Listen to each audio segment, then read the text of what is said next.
Next breaking కూడా తెలంగాణ నుంచి వస్తోంది. కాళేశ్వరం అంశం క్లైమాక్స్కు చేరుకుంది. ఇప్పటికే దీనిపై పీసీ ఘోష్ కమిషన్ నివేదిక ఇవ్వడంతో దీన్ని అసెంబ్లీలో పెట్టి చర్చించేందుకు సిద్ధమవుతోంది కాంగ్రెస్ ప్రభుత్వం. మరోవైపు సభలో కాళేశ్వరంపై పవర్ పాయింట్ ప్రజెంటేషన్కు అనుమతి ఇవ్వాలంటున్నారు బీఆర్ఎస్. కాళేశ్వరం నివేదికను అసెంబ్లీలో పెట్టకుండా చూడాలని హైకోర్టును ఆశ్రయించింది బీఆర్ఎస్. ఈసారి జరగబోయే అసెంబ్లీ సమావేశాలపై అందరిలోనూ ఆసక్తి నెలకొంది. ఇందుకు ప్రధాన కారణం కాళేశ్వరంపై పీసీ ఘోష్ కమిషన్ ఇచ్చిన నివేదికను సభలో పెట్టాలని ప్రభుత్వం నిర్ణయించడమే. కమిషన్ నివేదికను సభ ముందు ఉంచి సభ్యులందరి అభిప్రాయాలు తీసుకుంటామని ప్రభుత్వం గతంలోనే క్లారిటీ ఇచ్చింది. ఆ తర్వాత తదుపరి చర్యలపై నిర్ణయం తీసుకుంటామని తెలిపింది. అయితే కమిషన్ నివేదికను తీవ్రంగా తప్పుపడుతున్న బీఆర్ఎస్ కాళేశ్వరంపై తమకు ఈ అంశంపై సభలో పవర్ పాయింట్ ప్రెజెంటేషన్ ఇచ్చేందుకు అనుమతి ఇవ్వాలని డిమాండ్ చేసింది. ఇదే అంశంపై స్పీకర్ను కలిసి విజ్ఞప్తి చేసింది.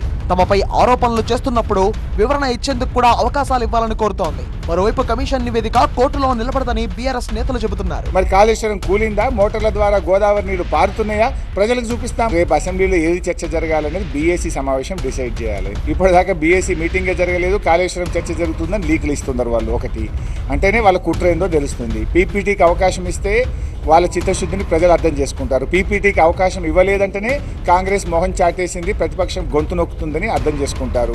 సభలో ఒకవేళ పీపీటీ ఇవ్వకపోయినా మా గొంతు వినిపిస్తాం, మా వాదన వినిపిస్తాం, నిజాలు ప్రజలకు శాసనసభ ద్వారా రాష్ట్ర ప్రజలకు చెప్పే ప్రయత్నం చేస్తాం. ఒకవేళ సభలో పీపీటీకి అవకాశం లేకపోతే సభ బయట కూడా ఇచ్చి వాస్తవాలు ప్రజలకు వివరిస్తాం. అయితే అసెంబ్లీలో కాళేశ్వరం కమిషన్ నివేదికపై చర్చ సందర్భంగా మాట్లాడేందుకు బీఆర్ఎస్ కు అవకాశం ఇస్తామన్నారు మంత్రి శ్రీధర్ బాబు. వారికి పవర్ పాయింట్ ప్రెజెంటేషన్ ఎందుకు అవకాశం ఇవ్వాలన్నారు. తప్పులు చేసిన వారికి ఎలా అవకాశం ఇస్తామని ప్రశ్నించారు. మరోవైపు అసెంబ్లీలో ప్రతిపక్షాలు పీపీటీ ఇచ్చే సాంప్రదాయం లేదని, బీఆర్ఎస్ హయాంలో తమకు ఆ అవకాశం ఇవ్వలేదని గుర్తు చేశారు. అప్పుడు లేని సాంప్రదాయం ఇప్పుడు ఎలా ఉంటుందన్నారు.